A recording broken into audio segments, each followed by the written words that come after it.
Татарстан, хәерле көн, хөрмәтле телевизор караучылар.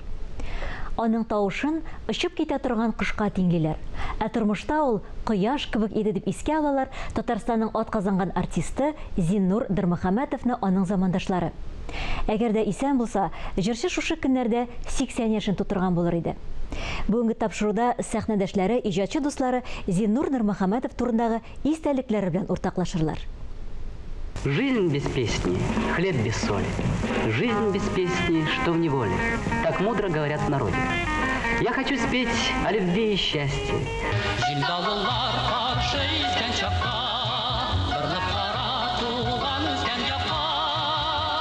Татар җыр сәнгате турында сөйләгәндә күз алдына үзенең җанга ятышлы лирик тавышы, ачык артистлык темпераменты, ул җырның башка артистларыннан сәхнәдә үзен җиңел һәм иркен тотуы белән аерылып торган Татарстан комсомолының Муса Җәлил исемендәге премиясе лауреаты, Татарстанның халык артисты Зиннур Нурмөхәммәтов килеп баса.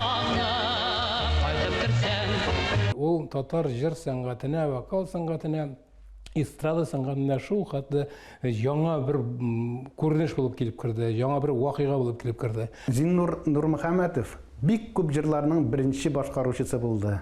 Без аны әйттек, кояш кебек дип, чынлап та менә карагыз портретына, ул портретта да шулай елмаеп төшкән, шундый ачык күңелле, дәрте ташып торган ир җырчы кеше. Зиннур Нурмөхәммәтов белән мин танышуым бик кызык булды. Казанда түгел, аның туган шәһәре Әстерханда түгел, яшәгән урыны Сахалинда түгел, Мәскәүдә biz аның белән очраштык. Мин ул вакытта Мәскәүдә Максим Горький исемендәге әдәбият институтында укыйдым. Алар анда бер төркем яшь җырчылар Мәскәүгә укырга килделәр. Анда Римма Ибраһимовлар, Клара Хәйретдиновлар һәм башкалар. Игътибар үзәгендә минем өчен бәлки җигет кеше булыргандыр инде Зиннур Нурмөхәммәтов булды. Беренчедән ул шул хәтле беренче карауда ук күңелгә керә торган кеше иде. Ул нидер уянып тора иде, аның күзләре янып тора, хәрәкәтләре аның шул хәтле энергияле, куәтле иде. Мин аптырап та калдым. Әйтә, бу теге бөтерчек дип әйтәләр, утлы бөтерчек шикелле иде. Аннан соң инде Казанга кайткач, мин аның белән бик еш очраша башладым. Мин инде аның биографиясын да өйрәндем, аның турында язып та чыктым, газетларда, журналларда. Аның язмышы шактый катлаулы язмыш, ярым ятим үскән кеше инде. Башта Әстерханда әйткәнемчә, туып үсеп, аннан соң без бик зур авырлыклар күргәннән соң, әнисен сөргәннән соң, алар Сахалинга киттеләр, аннан соң Казанга килеп, ул төпләнә башлый, аны чакыралар һәм Мәскәүгә укырга җибәрәләр. Катлаулы язмышлы кеше. Әмма ләкин шуңа да карамастан, күп генә авырлыклар күрүенә карамастан, мин аны шундый шат йөзле, ачык күңелле булуына шакката идем. Аның күңеле якты иде. Нурмөхәммәтов Зиннур Закир улы Әстерханда туып үскән. Музыкаль белемне Әстерхан музыка училищесында ала. Соңрак Мәскәүдәге Бөтен Россия эстрада сәнгате иҗат остаханәсен тәмамлый. Үзенең хезмәт эшчәнлеген Әстерхан филармониясында эстрада солисты, вокалисты сыйфатында башлап җибәрсә дә, иҗат юлының иң затлысын, соңгы 3 дистәгә якын елын Габдулла Тукай исемендәге Татар дәүләт филармониясендә дәвам итә. Эшләвеннән бигрәк тә бергә укыган чорлары бит сагындыра. Чыннан да теге менә очрашып бергә бер күмәк бер булып, без бер-бездән аерылмыйча, гел бергә булып, гел шул теге концертларга тегесенә барып, Зиннур белән киңәшләшеп, бер нәрсә кирәк булган булса, ул киңәшләрен әйтеп, менә шулай дип яшәгән кешеләр без. Минем иҗат юлым, сәнгать юлым гомумән Зиннур белән бергә башланып китте. Чөнки bir төркем яшьләрне безнең Казаннан җыеп Мәскәүгә укырга җибәрделәр эстрада студиясына. Ә инде Зиннур безнең арада иң улысы, иң тәҗрибәлесе, сәхнәдә инде күп еллар эшләгән. Билгеле, без аннан өйрәнеп, аннан карап укыганда да ул безгә шул яктан бик нык булышлык итте. Әле минем хәтеремдә, аннан соң без җыелып киттек Муса Җәлил юбилейна багышлап бик зур концерт эшләдек. Рус телендә. Безне җибәрделәр Магадан шәһәренә. Беренче концертка килдек. Анда шахтада безнең бик күп татарлар эшли икән. Без берәмә менә баштан уйлап алып, аннан соң инде чынлап торып теге татар җырларын искә төшереп, әле музыкантлар да бар бит. Анда алар белән дә эшлисе бар. Әле бына инде концерт башланган. Шулайтыр баяннар белән татар җырларын җырлап, менә программаларны үзгәртеп, мәшк итеп шулай эшләгән вакытларда булды. Шуңа күрә менә мин бик сагынып искә алам. Монда аның элеккеге афишалар, монда аның иң яраткан сәхнә киеме, концерт киеме. Ул үзегез күрәсез сап-сары, кояшлы төстә. Ул үзе дә шундый кояшлы күңелле, көр күңелле кеше иде заманасында. Иҗатта да, тормышта да. Аның төркеме һәр вакыт алдынгы иде. Тамашачы бик җылы кабул итәдер.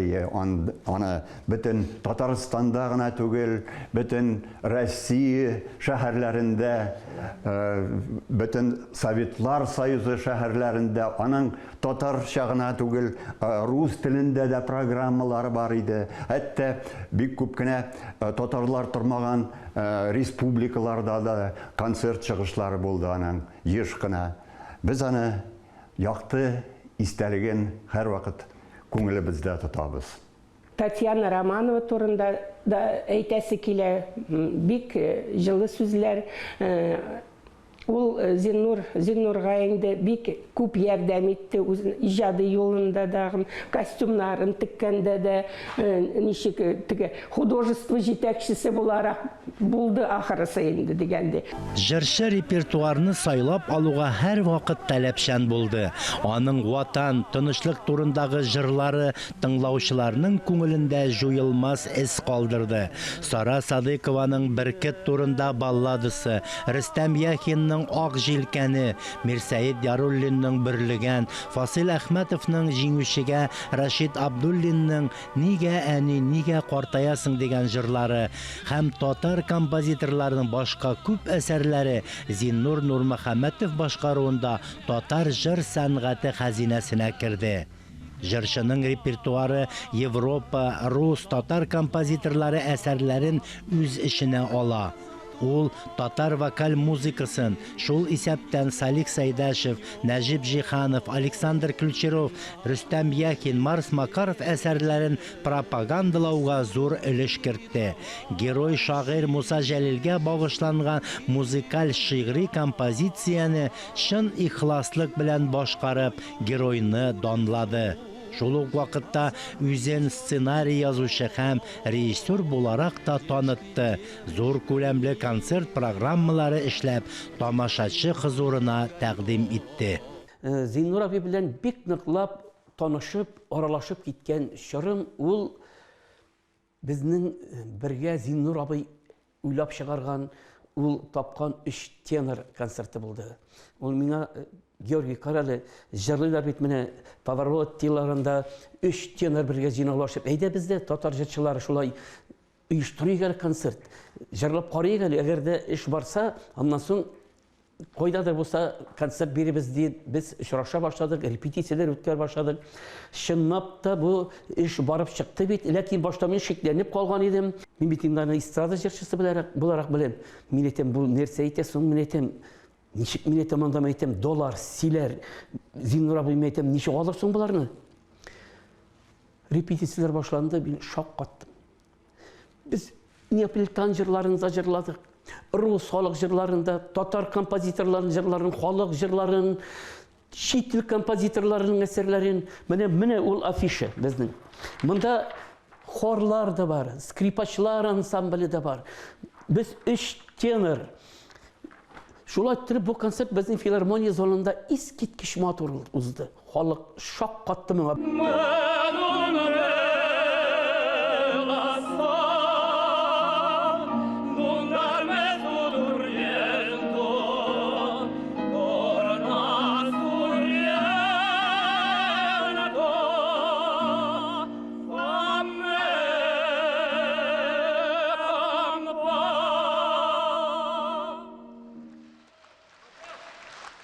Менә классиканы җырлый башлагач та, менә Зиннур абыйда көчле форт дип без инде без музыкантлар. Көчле форт, көчле тавыштан алып, пианиссимага хәтта бар иде. Менә җырлыйсың, зур зал. Ул шундый пианиссимо тыныч кына әйтеп ала, тавыш залга ачты. Аның тавышы оча торган, русча әйткәндә полетный шундый иркен тавыш иде. Аның бөркет турындагы җыры ул үзе бер классика. Ул үзе дә бөркет иде. Менә бүген көндә инде Зиннур абыйның безнең арадан киткәненә күп еллар узды. Ләкин телевидениедән, радиодан аның җырларын, телевидениедәге записларын күрсәм, күңелгә шул хәтләләр ничек булып китә, һәм уйлыйсың, ничек ул булган, ничек яшәгән, ничек ул татар халкының күңеленә сөенеч биреп киткән, шатлык, нур сибеп киткән дип. Чынлап та Зиннур абыйның безнең арадан китүе ул бик зур югалту булды.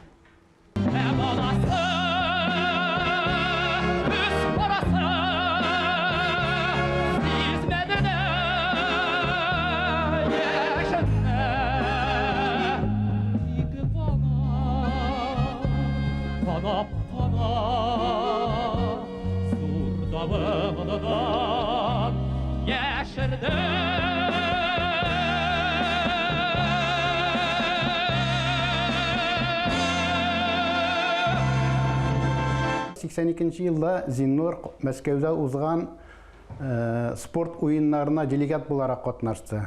Менә шуннан соң аны Татар дәүләт филармониясының әдәби-музыкаль бүлеге очрашулар оештырды. Зиннур белән очрашулар. Шушы Мәскәүдәге уеннарда катнашу сәбәбе буенча да инде һәм инде Зиннурның үзенең дә инде үзе белән очрашу. Һәм мин монда шуны әйтәсем килә, без ике генә эшләдек ул очрашуларны. Ул һәм мин аккомпаниатор буларак инде Зиннурга монда инде алып бару өлеше дә төшә иде, һәм шулай ук ул менә бу Мәскәүдәге уеннар турында да сөйли иде, һәм шуларны җыр белән бәйли. Һәм инде бу очрашуларның үзенчәлеге, алар бит күбесенчә инде хезмәт коллективларында уза иде. Хезмәт коллективында төрле тамашачы була, русы да була, татары да күбрәк. Менә шуңа карап ул яраклаша иде. Әгәр руслар күбрәк була икән, рус телендә алып бара, кай вакытта рус телендә, татар телендә дә бергә алып бара, һәм инде җырларны да, русча җырларны да, татарча җырларны да, һәм шул ук вакытта татар җырларын рус теленә тәрҗемәсендә җырлап, тамашачы мәхәббәтен яулый иде. Biz аның белән менә шушы форматта 100-гә якын концерт эшләдек. Зиннурның җырлавы башкалардан аерылып тора иде. Менә хәзер дә Зиннур Нурмөхәммәтов дигәч минем колакта бөркет турында баллады, һәм Шәүкәт Капкаевның менә Хәерле юл дип атала торган җыры, аны башка беркем дә башкармый. Башкару осталыгы бүгенге яшьләргә күбесенә үрнәк булып торды. Яшьләр аннан үрнәк алып, үзләренең иҗатында аның башкару осталыгын куллансыннар иде. Туйда җырлап һич туймыйсың, кияү булып йөргән чакны уйлыйсың. Бас бу якта, бас, кыз учакта тал булып бөгелсен такта, туйда бии тукмакта. Бас бу якта, бас, кыз учакта тал булып бөгелсен такта, туйда бии тукмакта.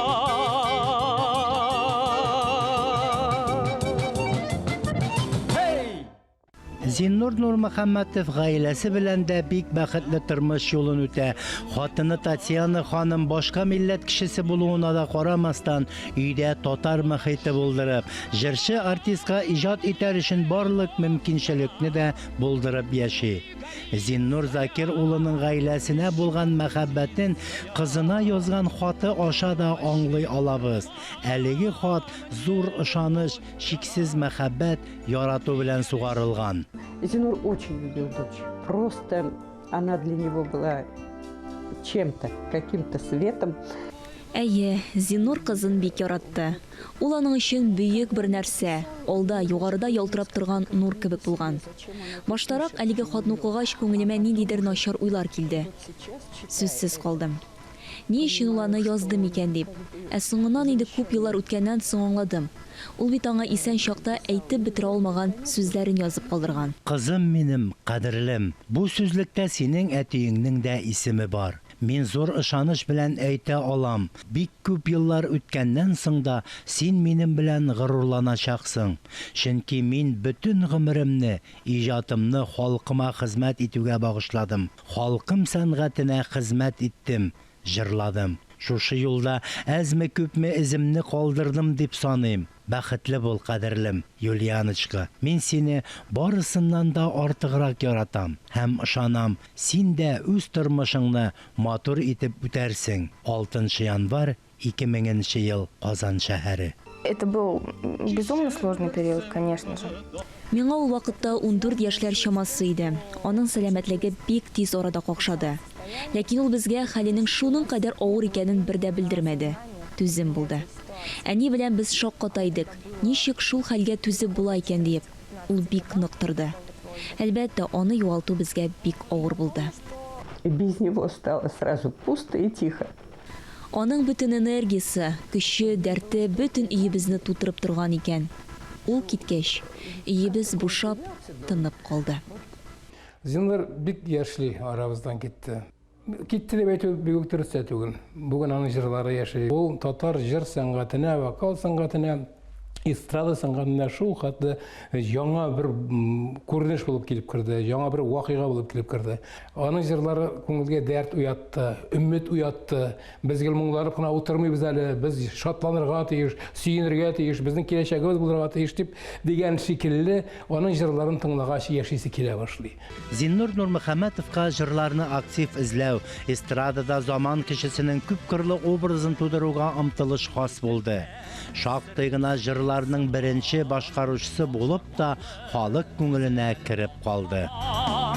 Халкымның җырларыма кушып, бүләк итеп сезгә башкарам. Казан, Казан, син баш балам, күңелемә илфан алам. Казан, Казан, син баш балам, мәңге яшьлек теләп калам. Бүгенге менә шулар. Мин Эльза Әхмәтҗанова сезнең белән саубуллашам. Һәр көнегезне матур уй фикерләрдән генә башлагыз. Исән, имин булыгыз.